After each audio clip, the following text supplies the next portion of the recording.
Chapter 4. What happened to me next on the sealing schooner Ghost, as I strove to fit into my new environment, are matters of humiliation and pain. The cook, who was called the Doctor by the crew, Tommy by the hunters, and Cookie by Wolf Larson, was a changed person. The difference worked in my status brought about a corresponding difference in treatment from him.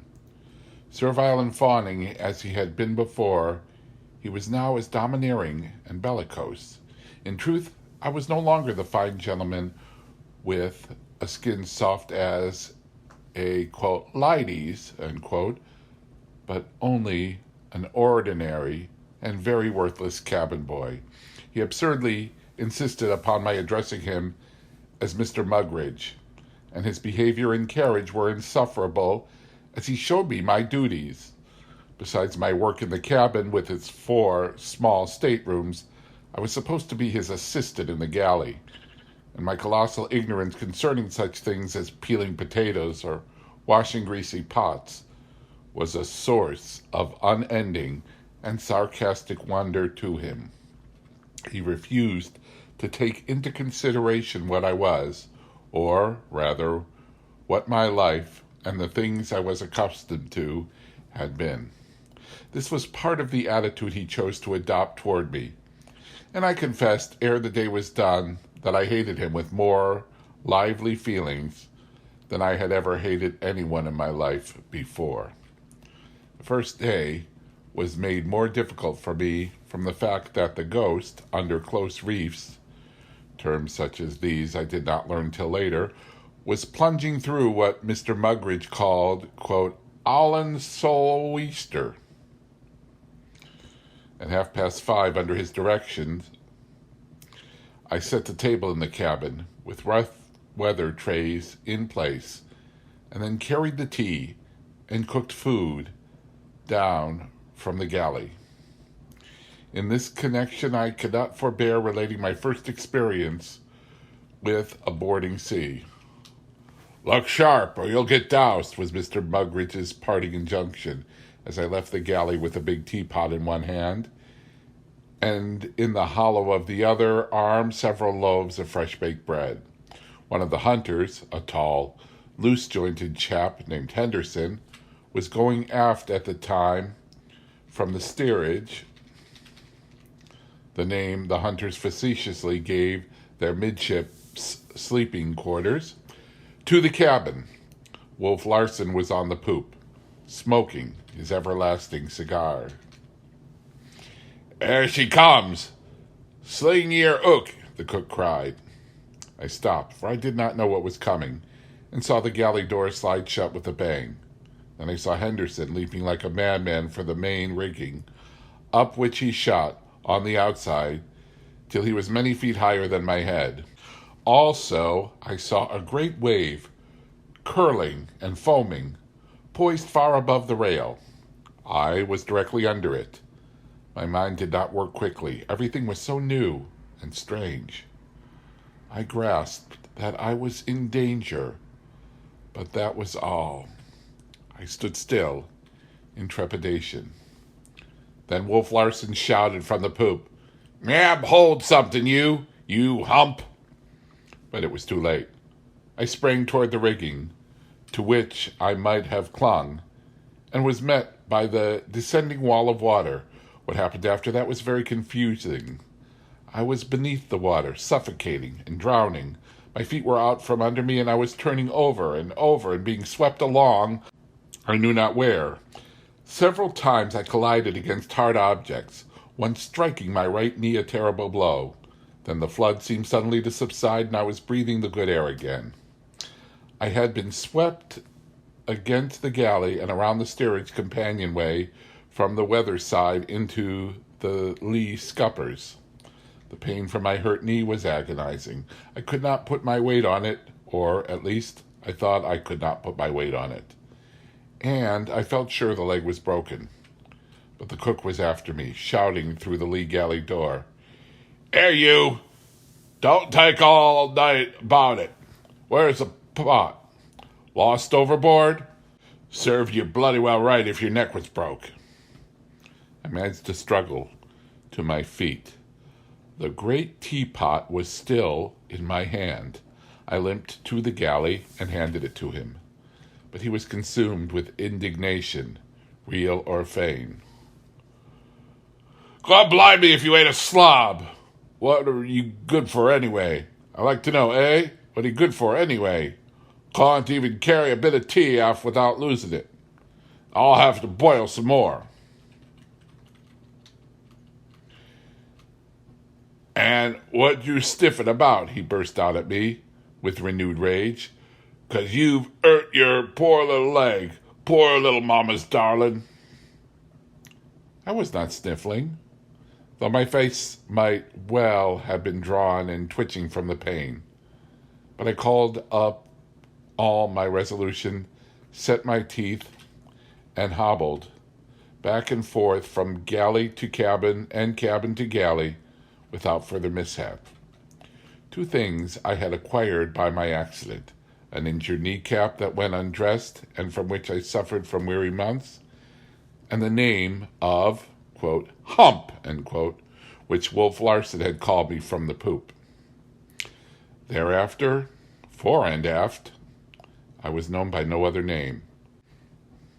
Until the term became part of my thought processes, and I identified it with myself, thought of myself as Hump, as though Hump were I, and had always been I. It was no easy task, waiting on the cabin table, where sat Wolf Larsen, Johansson, and the 6 hunters. The cabin was small to begin with, and to move around, as I was compelled to, was not made easier by the schooner's violent pitching and wallowing.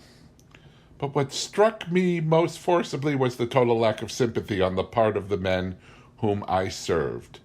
I could feel my knee through my clothes, swelling, and I was sick and faint from the pain of it. I could catch glimpses of my face, white and ghastly, distorted with pain in the cabin mirror. All the men must have seen my condition, but not one spoke or took notice of me, till I was almost grateful to Wolf Larsen. Later on, I was washing the dishes, when he said, "You don't let a little thing like that bother you. You'll get used to such things in time. It may cripple you some, but all the same, you'll be learning to walk. That's what you call a paradox, isn't it?" he added. He seemed pleased when I nodded my head with the customary, "Yes, sir." "I suppose you know a bit about literary things, eh? Good. I'll have some talks with you sometime." And then, taking no further account of me, he turned his back and went up on deck. That night, when I had finished an endless amount of work, I was sent to sleep in the steerage, where I made up a spare bunk. I was glad to get out of the detestable presence of the cook and to be off my feet. To my surprise, my clothes had dried on me, and there seemed no indications of catching cold either from the last soaking or from the prolonged soaking from the foundering of the Martinez. Under ordinary circumstances, after all that I had undergone, I should have been fit for bed and a trained nurse. But my knee was bothering me terribly. As well as I could make out, the kneecap seemed turned up on edge in the midst of the swelling. As I sat in my bunk examining it, the 6 hunters were all in the steerage, smoking and talking in loud voices. Anderson took a passing glance at it. "Looks nasty," he commented. "Tie a rag around it, and it'll be all right." That was all. And on the land, I would have been lying on the broad of my back with a surgeon attending on me, and with strict injunctions to do nothing but rest. But I must do these men justice. Callous as they were to my suffering, they were equally callous to their own when anything befell them. And this was due, I believe, first to habit, and second, to the fact that they were less sensitively organized. I really believe that a finely organized high-strung man would suffer twice and thrice as much as they from a like injury. Tired as I was, exhausted in fact, I was prevented from sleeping by the pain in my knee. It was all I could do to keep from groaning aloud. At home I should undoubtedly have given vent to my anguish, but this new and elemental environment seemed to call for a savage repression. Like the savage, the attitude of these men was stoical in great things, childish in little things. I remember later in the voyage seeing Kerfoot, another of the hunters, lose a finger by having it smashed to a jelly. And he did not even murmur or change the expression on his face. Yet I have seen the same man time and again fly into the most outrageous passion over a trifle. He was doing it now, vociferating, bellowing, waving his arms and cursing like a friend, and all because of a disagreement with another hunter as to whether a seal pup knew instinctively how to swim. He held that it did, that it could swim the moment it was born. The other hunter, Latimer, a lean Yankee-looking fellow, was shrewd, narrow-slitted eyes, held that the seal pup was born on the land for no other reason than that it could not swim, that its mother was compelled to teach it to swim as birds were compelled to teach their nestlings how to fly. For the most part, the remaining 4 hunters leaned on the table or lay in their bunks and left the discussion to the 2 antagonists. But they were supremely interested. For every little while, they ardently took sides, and sometimes all were talking at once till their voices surged back and forth in waves of sound like mimic thunder rolls in the confined space. Childish and immaterial as the topic was, the quality of their reasoning was still more childish and immaterial. In truth, there was very little reasoning, or none at all. Their method was one of assertion, assumption, and denunciation. They proved that a seal pup could swim or not swim at birth by stating the proposition very bellicosely, and then following it up with an attack on the opposing man's judgment, common sense, nationality, or past history. Rebuttal was precisely similar. I have related this in order to show the mental caliber of the men with whom I was thrown in contact. Intellectually, they were children inhabiting the physical forms of men, and they smoked, incessantly smoked, using a coarse, cheap, and offensive-smelling tobacco. The air was thick and murky with the smoke of it, and this, combined with the violent movement of the ship as she struggled through the storm, would surely have made me seasick had I been a victim to that malady. As it was, it made me quite squeamish, though this nausea might have been due to the pain of my leg and exhaustion. As I lay there, thinking, I naturally dwelt upon myself and my situation. It was unparalleled, undreamed of, that I, Humphrey Van Weyden, a scholar and a dilettante, if you please, in things artistic and literary, should be lying here on a Bering Sea seal-hunting schooner. Cabin boy! I had never done any hard manual labor or scullion labor in my life. I had lived a placid, uneventful, sedentary existence all my days, the life of a scholar and a recluse on an assured and comfortable income. Violent life and athletic sports had never appealed to me. I had always been a bookworm, so my sisters and father had called me during my childhood. I had gone camping but once in my life, and then I left the party almost at its start and returned to the comforts and conveniences of a roof.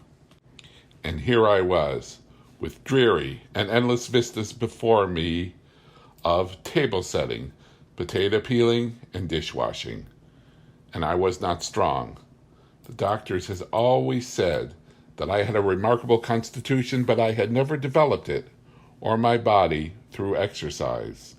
My muscles were small and soft, like a woman's, or so the doctor had said time and again in the course of their attempts to persuade me to go in for physical culture fads. But I had preferred to use my head rather than my body, and here I was, in no fit condition for the rough life in prospect. These are merely a few of the things that went through my mind and are related for the sake of vindicating myself in advance in the weak and helpless role I was destined to play. But I thought also of my mother and sisters and pictured their grief. I was among the missing dead of the Martinez disaster, an unrecovered body. I could see the headlines in the papers, the fellas at the university club and the Bible-lot shaking their heads and saying, "Poor chap!" And I could see Charlie Feruseth, as I had said goodbye to him that morning, lounging in a dressing gown on the be-pillowed window couch and delivering himself of oracular and pessimistic epigrams. And all the while, rolling, plunging, climbing the moving mountains and falling and wallowing in the foaming valleys, the schooner Ghost was fighting her way farther and farther into the heart of the Pacific. And I was on her. I could hear the wind above. It came to my ears as a muffled roar. Now and again feet stamped overhead. An endless creaking was going on all about me, the woodwork and the fittings groaning and squeaking and complaining in 1,000 keys. The hunters were still arguing and roaring like some semi-human amphibious breed. The air was filled with oaths and indecent expressions. I could see their faces, flushed and angry, the brutality distorted and emphasized by the sickly yellow of the sea lamps, which rocked back and forth with the ship. Through the dim smoke haze, the bunks looked like the sleeping dens of animals in a menagerie. Oilskins and sea boots were hanging from the walls, and here and there rifles and shotguns rested securely in the racks. It was a sea fitting for the buccaneers and pirates of bygone years. My imagination ran riot, and still I could not sleep. And it was a long, long night, weary and dreary and long. Chapter 5. But my first night in the hunter's steerage was also my last. Next day, Johansen, the new mate, was routed from the cabin by Wolf Larsen and sent into the steerage to sleep thereafter, while I took possession of the tiny cabin stateroom, which, on the first day of the voyage, had already had 2 occupants. The reason for this change was quickly learned by the hunters and became the cause of a deal of grumbling on their part. It seemed that Johansen, in his sleep, lived over each night the events of the day. His incessant talking and shouting and bellowing of orders had been too much for Wolf Larsen, who had accordingly foisted the nuisance upon his hunters. After a sleepless night, I arose, weak and in agony, to hobble through my second day on the Ghost. Thomas Mugridge routed me out at 5:30, much in the fashion that Bill Sykes must have routed out his dog. But Mr. Mugridge's brutality to me was paid back in kind and with interest. The unnecessary noise he made, I had lain one-eyed the whole night, must have awakened one of the hunters, for a heavy shoe whizzed through the semi-darkness, and Mr. Mugridge, with a sharp howl of pain, humbly begged everybody's pardon. Later on in the galley, I noticed that his ear was bruised and swollen. It never went entirely back to its normal shape, and was called a, quote, cauliflower ear, end quote, by the sailors. The day was filled with miserable variety. I had taken my dried clothes down from the galley the night before, and the first thing I did was to exchange the cook's garments for them. I looked for my purse. In addition to some small change, and I have a good memory for such things, it had contained $185 in gold and paper.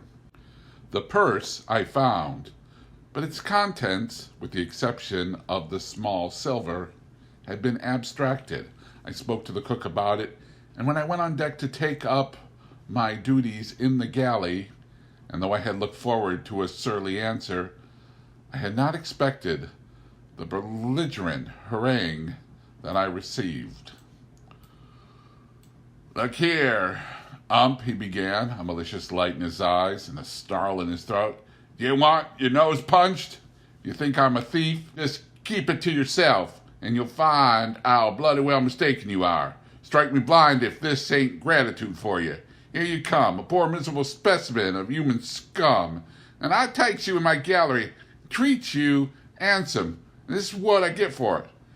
Next time you can go tell, say I, and I've a good mind to give you what for anyway." So saying, he put up his fist and started for me. To my shame be it, I cowered away from the blow and ran out the galley door. What else was I to do? Force, nothing but force, obtained on this brute ship. Moral suasion was a thing unknown. Picture it to yourself, a man of ordinary stature, slender of build, and with weak, undeveloped muscles, who has lived a peaceful, placid life, and is unused to violence of any sort. What could such a man possibly do?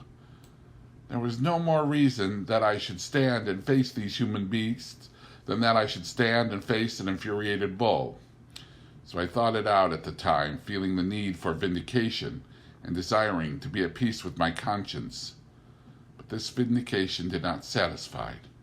Nor to this day can I permit my manhood to look back upon those events and feel entirely exonerated. The situation was something that really exceeded rational formulas for conduct and demanded more than the cold conclusions of reasons. When viewed in the light of formal logic, there is not one thing of which to be ashamed, but nevertheless a shame rises within me at the recollection, and in the pride of my manhood, I feel that my manhood has unaccountable ways been smirched and sullied, all of which is neither here nor there. The speed with which I ran from the galley caused excruciating pain in my knee, and I sank down helplessly at the break of the poop. But the Cockney had not pursued me. "Look at him run! Look at him run!" I could hear him crying. And with a game leg at that. "Come on back, you poor little mama's darling." "I won't eat you. No, I won't." I came back and went on with my work. And here the episode ended for the time, though further developments were yet to take place. I set the breakfast table in the cabin and at 7 o'clock waited on the hunters and officers. The storm had evidently broken during the night, though a huge sea was still running and a stiff wind blowing. Sail had been made in the early watches, so that the Ghost was racing along under everything except the two topsails and the flying jib. These three sails, I gathered from the conversation, were to be set immediately after breakfast. I learned also that Wolf Larsen was anxious to make the most of the storm, which was driving him to the southwest into that portion of the sea where he expected to pick up with the northeast trades. It was before this steady wind that he hoped to make the major portion of the run to Japan, curving south into the tropics and north again as he approached the coast of Asia. After breakfast, I had another unenviable experience. When I had finished washing the dishes, I cleaned the cabin stove and carried the ashes up on the deck to empty them. Wolf Larsen and Henderson were standing near the wheel, deep in conversation. The sailor, Johnson, was steering. As I started toward the weather side, I saw him make a sudden motion with his hand, which I mistook for a token of recognition and good morning. In reality, he was attempting to warn me to throw my ashes over the lee side. Unconscious of my blunder, I passed by Wolf Larsen and the hunter and flung the ashes over the side to windward. The wind drove them back, and not only over me, but over Henderson and Wolf Larsen. The next instant, the latter kicked me violently, as a cur is kicked. I had not realized there can be so much pain in a kick. I reeled away from him and leaned against the cabin in a half-fainting condition. Everything was swimming before my eyes, and I turned sick. The nausea overpowered me, and I managed to crawl to the side of the vessel. But Wolf Larsen did not follow me up. Brushing the ashes from his clothes, he had resumed his conversation with Henderson. Johansen, who had seen the affair from the break of the poop, sent a couple of sailors aft to clean up the mess. Later in the morning, I received a surprise of a totally different sort. Following the cook's instructions, I had gone into Wolf Larsen's stateroom to put it to rights and make the bed. Against the wall near the head of the bunk was a rack filled with books. I glanced over them, noting with astonishment such names as Shakespeare, Tennyson, Poe, and De Quincey. There were scientific works, too, among which were represented men such as Tyndall, Proctor, and Darwin.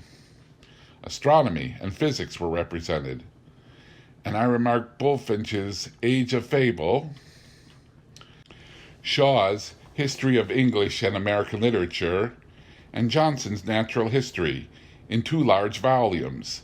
There were a number of grammars such as Metcalfe's and Reed and Kellogg's, and I smiled as I saw a copy of the Dean's English.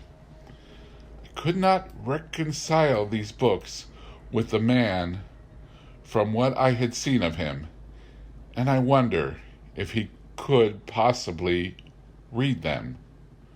But when I came to make the bed, I found between the blankets, dropped apparently as he had sunk off to sleep, a complete Browning, the Cambridge edition. It was open at In the Balcony, and I noticed here and there passages underlined in pencil. Further letting drop the volume during a lurch of the ship, a sheet of paper fell out. It was scrawled over with geometrical diagrams and calculations of some sort. It was patent that this terrible man was no ignorant clod, such as one would inevitably suppose him to be from his exhibitions of brutality.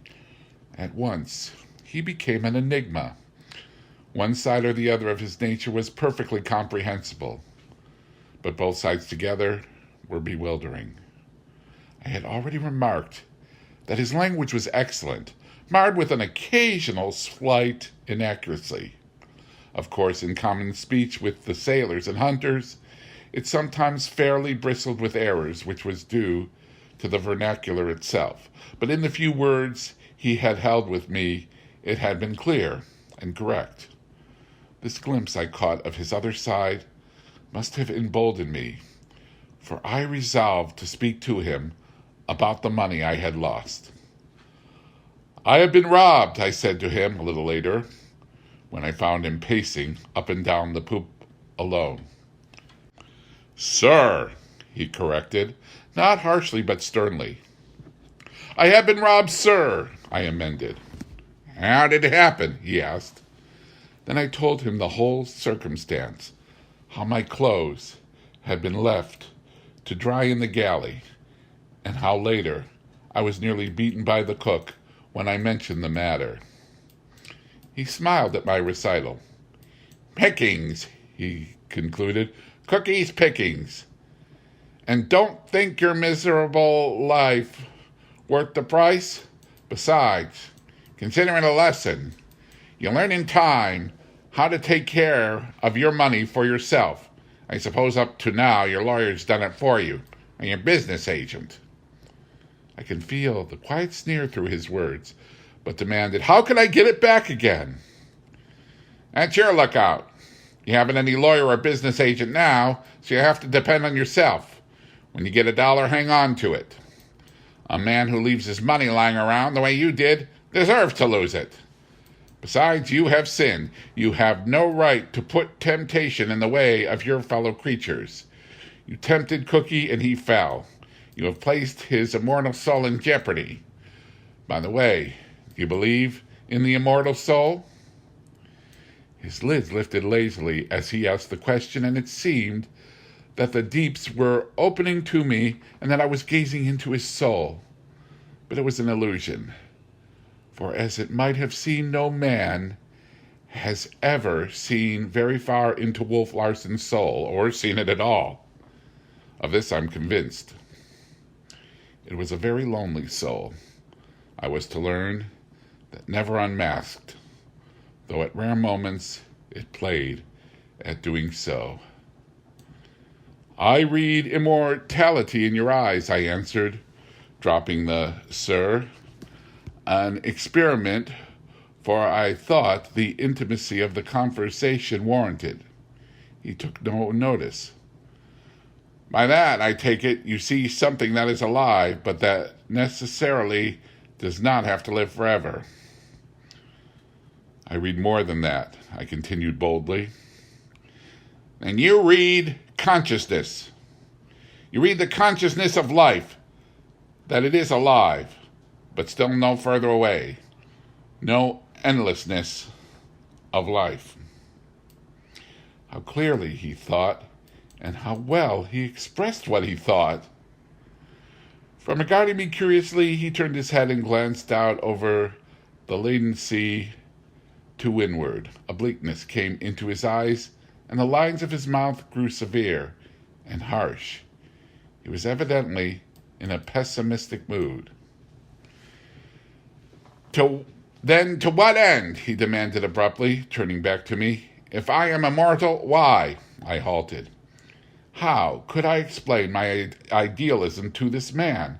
How could I put into speech a something felt, a something like the strains of music heard in sleep, a something that convinced, yet transcended utterance? What do you believe, then? I countered. I believe that life is a mess, he answered promptly. It is like yeast, a ferment, a thing that moves and may move for a minute, an hour, a year, or 100 years, but that in the end will cease to move. The big eat the little, that they may continue to move. The strong eat the weak, that they may retain their strength. The lucky eat the most and move the longest. That is all. What do you make of those things? He swept his arm in an impatient gesture toward a number of the sailors who were working on some kind of rope stuff amidships. They move. So does the jellyfish move. They move in order to eat, in order that they may keep moving. There you have it. They live for their belly's sake, and the belly is for their sake. It's a circle. You get nowhere. Neither do they. In the end, they come to a standstill. They move no more. They are dead. They have dreams, I interrupted. Radiant, flashing dreams. Of grub, he concluded sententiously. And of more. Grub! Of a larger appetite and more luck in satisfying it. His voice sounded harsh. There was no levity in it. For look you, they dream of making lucky voyages which will bring them more money, of becoming the mates of ships, of finding fortunes, in short, of being in a better position for preying on their fellows, of having all night in good grub and somebody else to do the dirty work. You and I are just like them. There is no difference, except that we have eaten more and better. I'm eating them now, and you too. But in the past, you have eaten more than I have. You have slept in soft beds, and worn fine clothes, and eaten good meals. Who made those beds, and those clothes, and those meals? Not you. You never made anything in your own sweat. You live on an income, which your father earned. You are like a frigate bird swooping down upon the boobies and robbing them of the fish they have caught. You are one with a crowd of men who have made what they call a government, who are masters of all the other men and who eat the food the other men get and would like to eat themselves. You wear the warm clothes. They made the clothes. They shiver in rags and ask you, the lawyer or business agent who handles your money, for a job. But that is beside the matter, I cried. Not at all. He was speaking rapidly now, and his eyes were flashing. It is piggishness, and it is life. Of what use or sense is an immortality of piggishness? What is the end? What is it all about? You've made no food, yet the food you have eaten or wasted might have saved the lives of a score of wretches who made the food but did not eat it. What immortal end did you serve, or did they? Consider yourself, and me. What does your boasted immortality amount to when your life runs foul of mine? You like to go back to the land which is your favorable place for your kind of piggishness. It is a whim of mine to keep you aboard this ship, where my piggishness flourishes. And keep you I will. I may make or break you. You may die today, this week, or next month. I could kill you now with a blow of my fist, for you are a miserable weakling. But if we are immortal, what is the reason for this? To be piggish, as you and I have been all our lives, does not seem to be just the thing for immortals to be doing. Again, what's it all about? Why have I kept you here? Because you are stronger, I managed to blurt out. But why stronger? He went on at once with his perpetual queries. Because I am a bigger bit of the ferment than you. Don't you see? Don't you see? But the hopelessness of it, I protested. I agreed with you, he answered. Then why move at all? Since moving is living. Without moving and being part of the East, there would be no hopelessness. But, and there it is, we want to live and move, though we have no reason to, because it happens that it is the nature of life to live and move, to want to live and move. If it were not for this, life would be dead. It is because of this life that is in you that you dream of your immortality. The life that is in you is alive and wants to go on being alive forever. Bah, an eternity of piggishness. He abruptly turned on his heel and started forward. He stopped at the break of the poop and called me to him. By the way, how much was it that Cookie got away with? He asked. $185, sir, I answered. He nodded his head. A moment later, as I started down the companion stairs to lay the table for dinner, I heard him loudly cursing some men amidships. Chapter 6. By the following morning, the storm had blown itself quite out, and the Ghost was rolling slightly on a calm sea without a breath of wind. Occasional light airs were felt, however, and Wolf Larsen patrolled the poop constantly. His eyes were searching the sea to the northeastward, from which direction the great trade wind must blow. The men were all on deck and busy preparing their various boats for the season's hunting. There are 7 boats aboard, the captain's dinghy and the 6 which the hunters will use. 3, a hunter, a boat puller, and a boat steerer, compose a boat's crew. On board the schooner, the boat pullers and steerers are the crew. The hunters, too, are supposed to be in command of the watches, subject always to the order of Wolf Larsen. All this and more I have learned. The Ghost is considered the fastest schooner in both the San Francisco and Victoria fleets. In fact, she was once a private yacht and was built for speed. Her lines and fittings, though I know nothing about such things, speak for themselves. Johnson was telling me about her in a short chat I had with him during yesterday's second dog watch. He spoke enthusiastically, with love for a fine craft such as some men feel for horses. He is greatly disgusted with the outlook, and I am given to understand that Wolf Larsen bears an unsavory reputation among the sealing captains. It was Ghost herself that lured Johnson into signing for the voyage, but he is already beginning to repent. As he told me, the Ghost is an 80-ton schooner of a remarkably fine model. Her beam, or width, is 23 feet, and her length a little over 90 feet. A lead keel of fabulous but unknown weight makes her very stable, while she carries an immense spread of canvas. From the deck to the truck of the maintop mast is something over 100 feet, while the foremast with its topmast is 8 or 10 feet shorter.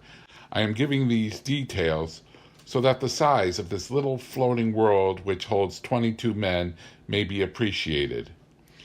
It is a very little world, a mote, a speck, and I marvel that men should dare to venture the sea on a contrivance so small and fragile. Wolf Larsen has also a reputation for reckless carrying on of sail.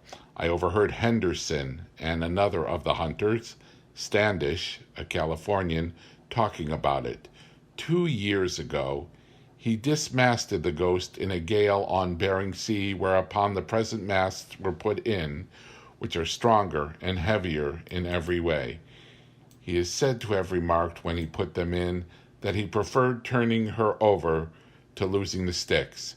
Every man aboard, with the exception of Johansen, who is rather overcome by his promotion, seems to have an excuse for having sailed on the Ghost. Half the men forward are deep water sailors, and their excuse is that they did not know anything about her or her captain. And those who do know whisper that the hunters, while excellent shots, were so notorious for their quarrelsome and rascally proclivities that they could not sign on any decent schooner. I have made the acquaintance of another one of the crew. Lewis, he is called, a rotund and jovial-faced Nova Scotia Irishman, and a very sociable fellow, prone to talk as long as he can find a listener. In the afternoon, while the cook was asleep and I was peeling the everlasting potatoes, Lewis dropped into the gallery for a, quote, yarn, end quote. His excuse for being aboard was that he was drunk when he signed. He assured me again and again that it was the last thing in the world he would dream of doing in a sober moment. It seems that he has been seal hunting regularly each season for 12 years, and is accounted one of the 2 or 3 very best boat steerers in both fleets. Ah, my boy, he shook his head ominously at me. "'Tis the worst schooner ye could have selected, nor were you drunk at the time, as was I. 'Tis sealing is the sailor's paradise on other ships than this. The mate was the first, but mark me words, there'll be more dead men before the trip is done with. Hist now, between you and myself and the stanchion there, this Wolf Larsen's a regular devil, and the Ghost'll be a hell ship like she's always been since he had hold of her. Don't I know? Don't I remember him? In the Hackadate, 2 years gone, and when he had a row and shot 4 of his men. Wasn't I laying on the ML not 300 yards away? And there was a man the same year he killed with a blow of his fist. Yes, sir, killed him dead, oh. His head must have smashed like an eggshell. And wasn't there the governor of Cura Island and the chief of police? Japanese gentlemen, sir, and didn't they come aboard the Ghost as his guests, bringing their wives along? We in pretty little bits of things like you see painted on fans. And as he was a-getting underway, didn't the fond husband get left astern like in their sampan, as it might be by accident? And wasn't it a week later that the poor little ladies was put ashore on the other side of the island with nothing before 'em but to walk across to the mountains on their teeny-weeny little straw sandals, which wouldn't hang together a mile? Don't I know? 'Tis the beast he is, this Wolf Larsen. Great big beast, mentioned if in Revelation, and no good end will he ever come to. But I've said nothing to ye, mind ye. I've whispered never a word. For old Fat Louis will live the voyage out if the last mother's son of yez goes to the fishes. Wolf Larsen, he snorted a moment later. Listen to the word, will ye? Wolf. 'Tis what he is. He's not black-hearted like some men. 'Tis no heart he has at all. Wolf. Just wolf. 'Tis what he is. Ye wonder he's well named? But if he is so well known for what he is, I queried, how is it he can get men to ship with him? And how is it ye can get men to do anything on God's earth and sea? Louis demanded with Celtic fire. How do you find me aboard if 'twasn't that I was drunk as a pig when I put me name down? There's them that can't sail with the better men like the hunters, and them that don't know like the poor devils of windjammers for'ard there. They'll come out, they'll come to it, and be sorry the day they was born. I could weep for the poor creatures. Did I but forget poor old Fat Louis and the troubles before him? 'Tis not a whisper I've dropped, mind ye, not a whisper. Them hunters is the wicked boys, he broke forth again, for he suffered from a constitutional plethora of speech. But wait till they get to cutting up if jinks and rowing round. He's the boy'll fix 'em. 'Tis him that'll put the fear of God in their rotten black heart. Look at that hunter of mine. Horner, Jock Horner they call him. So quiet like an easygoing, soft-spoken as a girl till ye think butter wouldn't melt in the mouth of him. Didn't he kill his boat steerer last year? 'Twas called a sad accident, but I met a boat puller in Yokohama and the straight of it was given me. And there's Smoke, the black little devil. Didn't the Russians have him for 3 years in the salt mines of Siberia for poaching on Copper Island, which is a Russian preserve? Shackled he was, hand and foot with his mate. And didn't they have words or a ruction of some kind?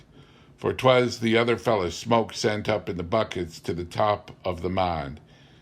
And a piece at a time he went up, a leg a day, tomorrow an arm, the next day a head, and so on. But you can't mean it, I cried out, overcome with the horror of it. Mean what? He demanded, quick as a flash. 'Tis nothing, I said. Deef I am and dumb, as you should be for the sake of your mother. And never once have I opened me lips to say fine things of them and him. God curse his soul, and may he rot in purgatory 10,000 years, and then go down the last and deepest hell of all. Johnson, the man who had chafed me raw when I first came aboard, seemed the least equivocal of the men forward or aft. In fact, there was nothing equivocal about him. One was struck at once by his straightforwardness and manliness, which in turn were tempered by a modesty which might be mistaken for timidity. But timid he was not. He seemed rather to have the courage of his convictions, the certainty of his manhood. It was this that made him protest at the commencement of our acquaintance against being called Jansen, and upon this and him Louis passed judgment and prophecy. "'Tis a fine chap, that squarehead Johnson we for'ard with us," he said. "The best sailor-man in the forecastle. He's my boat puller. But it's to trouble that'll come with Wolf Larsen as the sparks fly upward. It's myself that knows. I can see it brewing and coming up like a storm in the sky. I've talked to him like a brother, but it's little he sees in taking his lights or flying false signals. He grumbles out when things don't go to suit him, and there'll be always some telltale carrion world if it aft to the wolf. The wolf is strong, and it's a way of the wolf to hate strength, and strength is, he'll see in Johnson, no knuckling under. And a yes, sir, thank ye kindly, sir, for a curse or blow. Oh, she's comin', she's a-comin'. And God knows where I'll get another boat puller. What does the fool up and say when the old man calls him Jansen? But me name is Johnson, sir, and then spells it out letter for letter. You should have seen the old man's face. I thought he'd let drive at him on the spot. He didn't, but he will, and he'll break that squarehead's heart. And it's little I know of the ways of men on the ships, if the sea. Thomas Mugridge is being unendurable. I am compelled to Mr. him and to Sir him with every speech. One reason for this is that Wolf Larsen seemed to have taken a fancy to him. It is an unprecedented thing, I take it, for a captain to be chummy with the cook. But this is certainly what Wolf Larsen is doing. 2 or 3 times he put his head into the galley and chaffed Mugridge good-naturedly, and once this afternoon he stood by the break of the poop and chatted with him for fully 15 minutes. When it was over and Mugridge was back in the galley, he became greasily radiant and went about his work, humming Coster songs in a nerve-wracking and discordant falsetto. "I always get along with the officers," he remarked to me in a confidential tone. "I know the why I do to make myself appreciated. There was my last skipper. Why, I thought nothing of dropping down in the cabin for a little chat on a friendly glass. Mugridge says, 'You missed your vocation.' And 'How's that?' says I. 'Should have been born a gentleman. Never had to work for your living.' God strike me dead. That ain't what he says. Me sitting there in his own cabin, jolly like a comfortable, a-smoking his cigars and drinking his rum." The chitter-chatter drove me to distraction. I never heard a voice I hated so. His oily, insinuating tone, his greasy smile, his monstrous self-conceit grated on my nerves till sometimes I was all in a tremble. Positively, he was the most disgusting and loathsome person I have ever met. The filth of his cooking was indescribable, and as he cooked everything that was eaten aboard, I was compelled to select what I ate with great circumspection, choosing from the least dirty of his concoctions. My hands bothered me a great deal, unused as they were to work. The nails were discolored and black, while the skin was already grained with dirt, which even a scrubbing brush could not remove. The blisters came in a painful and never-ending procession, and I had a great burn on my forearm, acquired by losing my balance in a roll of the ship and pitching against the galley stove. Nor was my knee any better. The swelling had not gone down, and the cap was still up on edge. Hobbling about on it from morning till night was not helping it any. What I needed was rest, if it were ever to get well. Rest. I never before knew the meaning of the word. I had been resting all my life and did not know it. But now, could I sit still for 1/2 hour and do nothing, not even think, it would be the most pleasurable thing in the world. But it is a revelation, on the other hand. I shall be able to appreciate the lives of the working people hereafter. I did not dream that work was so terrible a thing. From 5:30 in the morning till 10 o'clock at night, I am everybody's slave, with not one moment to myself, except such as I can steal near the end of the second dog watch. Let me pause for a minute, to look out over the sea sparkling in the sun, or to gaze at a sailor going aloft to the gaff topsails, or running out the bowsprit, and I am sure to hear the hateful voice, "Ere you, up nose Sodgerin, I got my peepers on you." There are signs of rampant bad temper in the steerage, and the gossip is going around that Smoke and Henderson have had a fight. Henderson seems the best of the hunters, a slow-going fella and hard to rouse. But roused he must have been, for Smoke had a bruised and discolored eye, and looked particularly vicious when he came into the cabin for supper. A cruel thing that happened just before supper, indicative of the callousness and brutishness of these men. There is one green hand in the crew, Harrison by name, a clumsy-looking country boy, mastered, I imagine, by the spirit of adventure in making his first voyage, and the light, baffling airs the schooner had been tacking about a great deal, at which time the sails pass from one side to the other, and a man is sent aloft to shift over the fore-gaff topsail. In some way, when Harrison was aloft, the sheet jammed in the block through which it runs at the end of the gaff. As I understood it, there were two ways of getting it clear. First, by lowering the foresail, which was comparatively easy and without danger, and second, by climbing out the peak halyards to the end of the gaff itself, an exceedingly hazardous performance. Johansen called out to Harrison to go to the halyards. It was patent to everybody that the boy was afraid, and well he might be, 80 feet above the deck, to trust himself on those thin and jerking ropes. Had there been a steady breeze, it would not have been so bad, but the Ghost was rolling emptily in a long sea, and with each roll the canvas flapped and boomed, and the halyards slacked and jerked taut. They were capable of snapping a man off like a fly from a whiplash. Harrison heard the order and understood what was demanded of him, but hesitated. It was probably the first time he had been aloft in his life.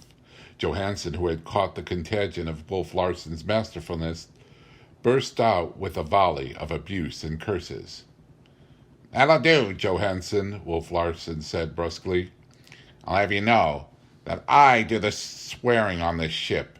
If I need your assistance, I'll call you in." "Yes, sir," the mate acknowledged submissively. In the meantime, Harrison had started out on the halyards. I was looking up from the galley door, and I could see him trembling, as if with ague in every limb. He proceeded very slowly and cautiously, an inch at a time. Outlined against the clear blue of the sky, he had the appearance of an enormous spider crawling along the tracery of its web. It was a slight uphill climb, for the foresail peaked high and the halyards, running through various blocks on the gaff and mast, gave him separate holds for hands and feet. But the trouble lay in that the wind was not strong enough, nor steady enough, to keep the sail full.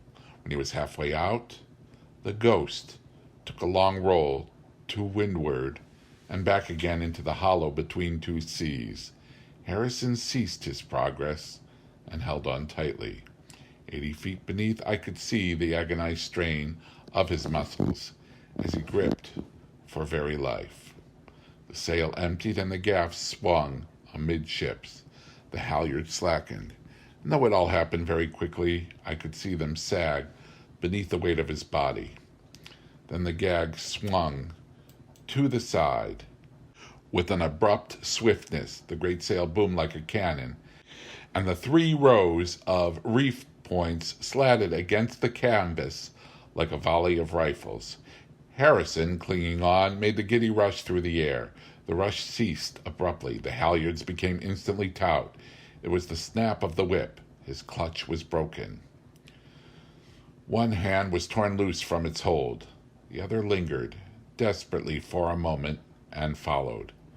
His body pitched out and down, but in some way he managed to save himself with his legs. He was hanging by them, head downward. A quick effort brought his hands up to the halyards again, but he was a long time regaining his former position, where he hung, a pitiable object. "I'll bet he has no appetite for supper," I heard Wolf Larsen's voice, which came to me from around the corner of the galley. "Stand from under you, Johansen. Watch out, here she comes."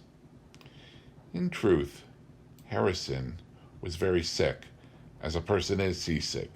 For a long time he clung to a precarious perch without attempting to move. Johansen, however, continued violently to urge him on the completion of his task. "It's a shame," I heard Johnson growling in painfully slow and correct English. He was standing by the main rigging a few feet away from me. "The boy is willing enough. He will learn if he has a chance. But this is—" He paused a while, for the word, quote, "murder," end quote, was his final judgment. "Hist, will ye?" Lewis whispered to him. "For the love of your mother, hold your mouth." But Johnson, looking on, still continued his grumbling. "Look here," the hunter Standish spoke to Wolf Larsen. "That's my boat puller, and I don't want to lose him." "It's all right, Standish," was the reply.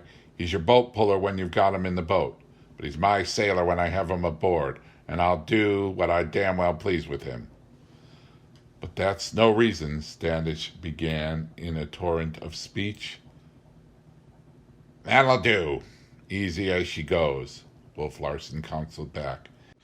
"I've told you what's what, and let it stop at that. Man's mine, and I'll make soup of him and eat it if I want to." There was an angry gleam in the hunter's eye, but he turned on his heel and entered the steerage companionway, where he remained, looking upward. All hands were on deck now, and all eyes were aloft, where a human life was at grapples with death. The callousness of these men, to whom industrial organization gave control of the lives of other men, was appalling. I, who had lived out of the world, had never dreamed that its work was carried on in such fashion. Life had always seemed a peculiarly sacred thing, but here it counted for nothing, was a cipher in the arithmetic of commerce. I must say, however, that the sailors themselves were sympathetic, as instance the case of Johnson, but the masters, the hunter and the captain, were heartlessly indifferent. Even the protest of Standish arose out of the fact that he did not wish to lose his boat puller. Had it been some other hunter's boat puller, he, like them, would have been no more than amused. But to return to Harrison, it took Johansen insulting and reviling the poor wretch fully 10 minutes to get him started again. A little later, he made the end of the gaff, where, astride the spar itself, he had a better chance for holding on. He cleared the sheet and was free to return, slightly downhill now, along the halyards to the mast. But he had lost his nerve. Unsafe as was his present position, he was loath to forsake it for the most unsafe position in the halyards. He looked along the airy path he must traverse, and then down the deck. His eyes were wide and staring, and he was trembling violently. I had never seen fear so strongly stamped upon a human face. Johnson called vainly for him to come down. At any moment he was liable to be snapped off the gaff, but he was helpless with fright. Wolf Larsen, walking up and down with smoke and in conversation, took no more notice of him, though he cried sharply once to the man at the wheel, "You're off your course, my man. Be careful, unless you're looking for trouble." "Aye, aye, sir," the helmsman responded, putting a couple of spokes down. He had been guilty of running the Ghost several points off her course in order that what little wind there was should fill the foresail and hold it steady. He had striven to help the unfortunate Harrison at the risk of incurring Wolf Larsen's anger. The time went by, and the suspense to me was terrible. Thomas Mugridge, on the other hand, considered it a laughable affair and was continually bobbing his head out the galley door, making joker's remarks. How I hated him, and how my hatred for him grew and grew during that fearful time to cyclopean dimensions. For the first time in my life, I experienced a desire to murder. Quote, "saw red," end quote, as some of our picturesque writers phrase it. Life in general might still be sacred, but life, in the particular case of Thomas Mugridge, had become very profane indeed. I was frightened when I became conscious that I was seeing red, and the thought flashed through my mind. Was I, too, becoming tainted by the brutality of my environment? I, who even in the most flagrant crimes had denied the justice and righteousness of capital punishment? Fully half an hour went by, and then I saw Johnson and Lewis in some sort of altercation. It ended with Johnson flinging off Lewis's detaining arm and starting forward. He crossed the deck, sprang into the fore rigging, and began to climb. But the quick eye of Wolf Larsen caught him. "Here, you, what are you up to?" he cried. Johnson's ascent was arrested. He looked his captain in the eyes and replied slowly, "I am going to get that boy down." "You'll get down out of that rigging, and damn lively about it. Do you hear? Get down." Johnson hesitated, but the long years of obedience to the masters of ships overpowered him, and he dropped sullenly to the deck and went on forward. At 5:30, I went below to set the cabin table, but I hardly knew what I did, for my eyes and my brain were filled with the vision of a man, white-faced and trembling, comically like a bug, clinging to the thrashing gaff. At 6:00, I served supper, going on deck to get the food from the galley. I saw Harrison still in the same position. The conversation at the table was of other things. Nobody seemed interested in the wantonly imperiled life. But making an extra trip to the galley a little later, I was gladdened by the sight of Harrison staggering weakly from the rigging to the forecastle scuttle. He had finally summoned the courage to descend. Before closing this incident, I must give a scrap of conversation I had with Wolf Larsen in the cabin while I was washing the dishes. "You are looking squeamish this afternoon," he began. "What was the matter?" I could see that he knew what made me possibly sick as Harrison, that he was trying to draw me, and I answered, "It was because of the brutal treatment of that boy." He gave a short laugh. "Like seasickness, I suppose. Some men are subject to it, and others are not." "Not so," I objected. "Just so," he went on. "The earth is as full of brutality as the sea is full of motion. And some men are made sick by the one and some by the other. That's the only reason." "But you, who make a mock of human life, don't you place any value upon it whatever?" I demanded. "Value? What value?" He looked at me, and though his eyes were steady and motionless, there seemed a cynical smile in them. "What kind of value? How do you measure it? Who values it?" "I do," I made the answer. "Then what is it worth to you? Another man's life, I mean. Come now, what is it worth?" The value of life. How could I put a tangible value upon it? Somehow I, who have always had expression, lacked expression when with Wolf Larsen. I have since determined that a part of it was due to the man's personality, but that the greater part was due to his totally different outlook. Unlike other materialists I had met and with whom I had something in common to start on, I had nothing in common with him. Perhaps, also, it was the elemental simplicity of his mind that baffled me.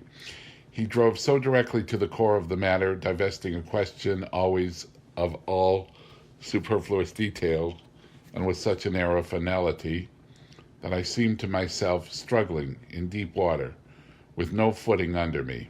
Value of life? How could I answer the question on the spur of the moment? The sacredness of life I had accepted as axiomatic. That it was intrinsically valuable was a truism I had never questioned. But when he challenged the truism, I was speechless.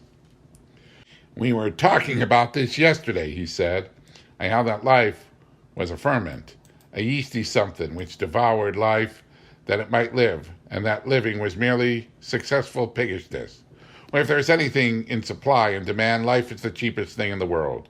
There's only so much water, so much earth, so much air, but the life that is demanding to be born is limitless. Nature is a spendthrift. Look at the fish and their millions of eggs. For that matter, look at you and me. In our loins are the possibilities of millions of lives.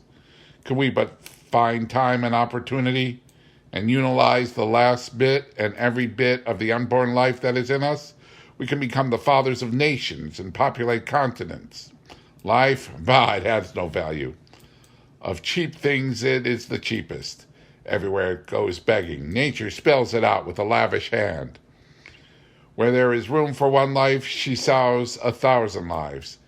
And it's life, each life, till the strongest and most piggish life is left. You have read Darwin, I said, but you read him misunderstandingly when you conclude that the struggle for existence sanctions your wanton destruction of life. He shrugged his shoulders. You know you only mean that in relation to human life, for of the flesh and the fowl and the fish you destroy as much as I or any other man. A human life is in no wise different, though you feel it is, and think that you reason why it is. Why should I be parsimonious with this life which is cheap and without value? There are more sailors than there are ships in the sea for them, more workers than there are factories or machines for them. Why, you who live on land know that you house your poor people in the slums of city and loose famine and pestilence upon them, and that there still remain more poor people dying for want of a crust of bread and a bit of meat, which is life destroyed, than you know what to do with. Have you ever seen the London dockers fighting like wild beasts for a chance to work? He started for the companion stairs, but turned his head for a final word. Do you know the only value life has is what life puts upon itself? And it is, of course, overestimated, since it is of necessity prejudiced in its own favor. Take that man I had aloft.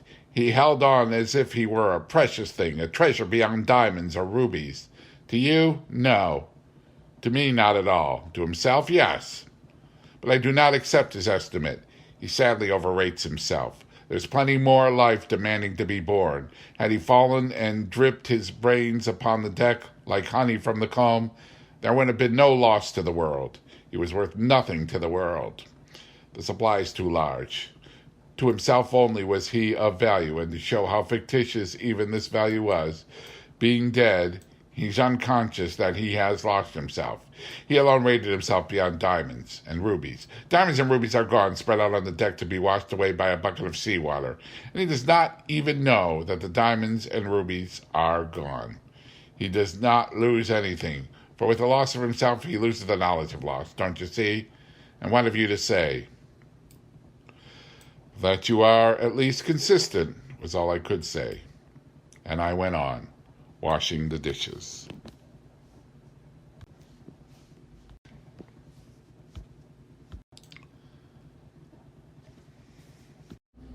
Chapter 7.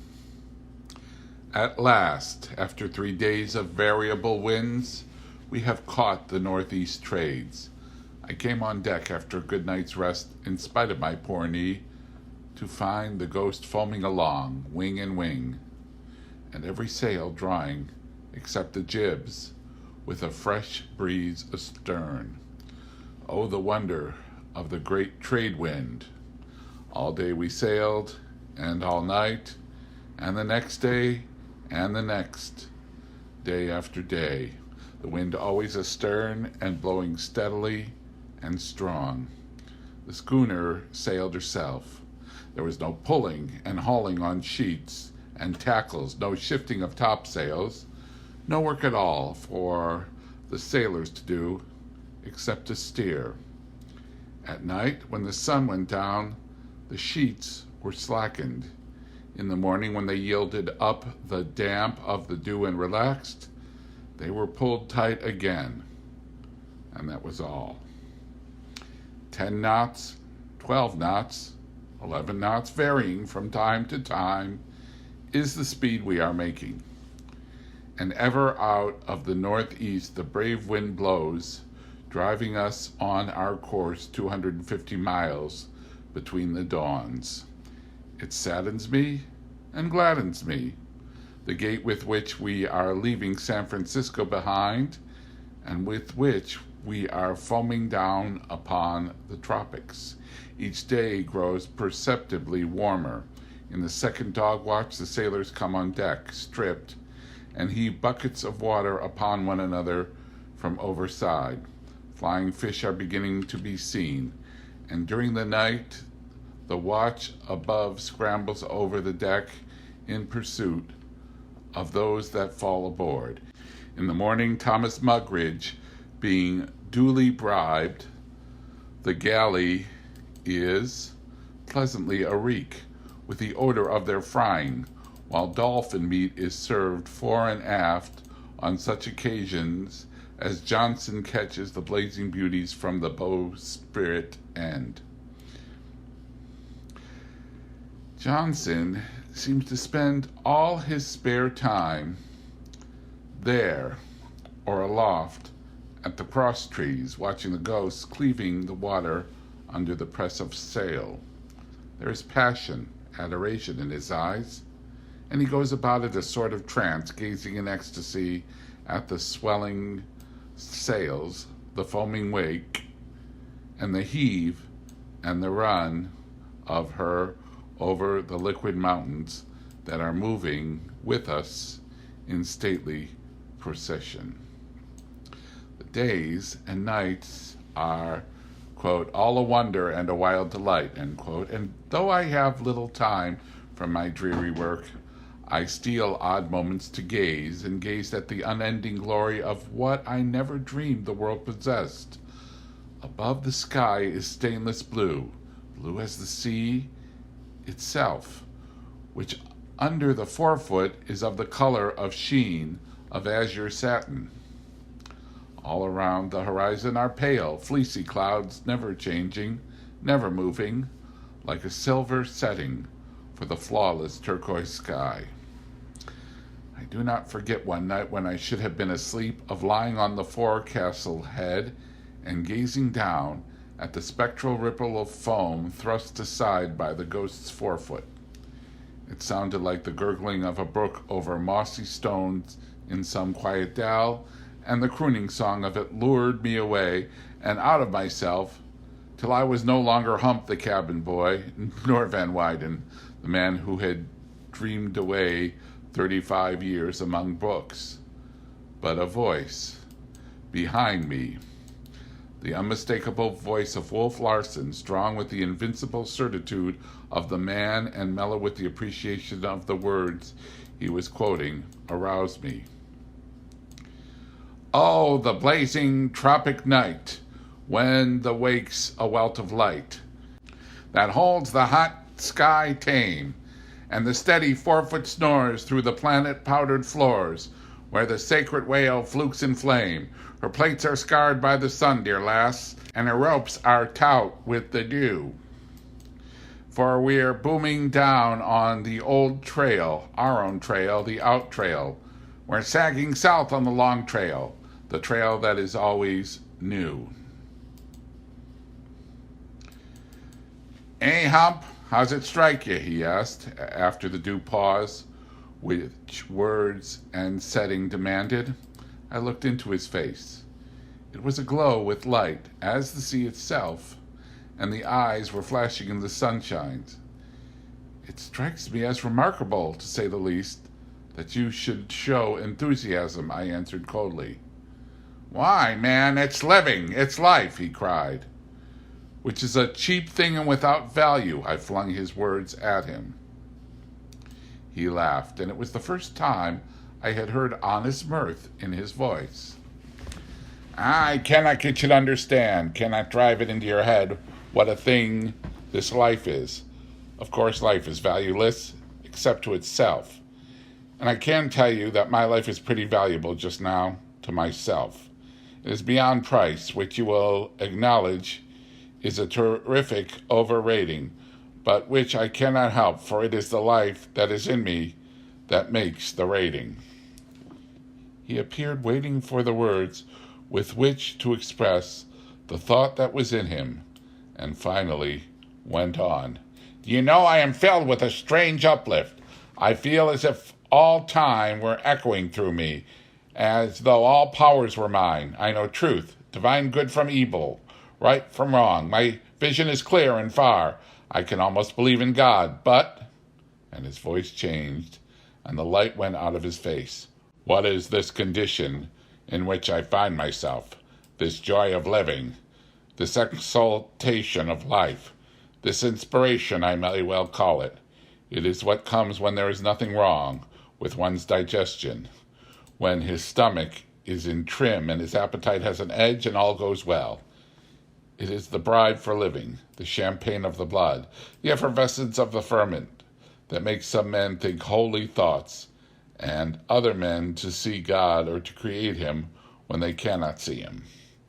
That is all, the drunkenness of life, the stirring and crawling of the yeast, the babbling of the life that is insane with consciousness that is alive, and bah, tomorrow I shall pay for it as the drunkard pays, and I shall know that I must die, and she, most likely, cease crawling of myself to be all a-crawl with the consumption of the sea, to be fed upon, to be carrion, to yield up all the strength and movement of my muscles, that it may become strength and movement in fin and scale, and the guts of fishes. Bah!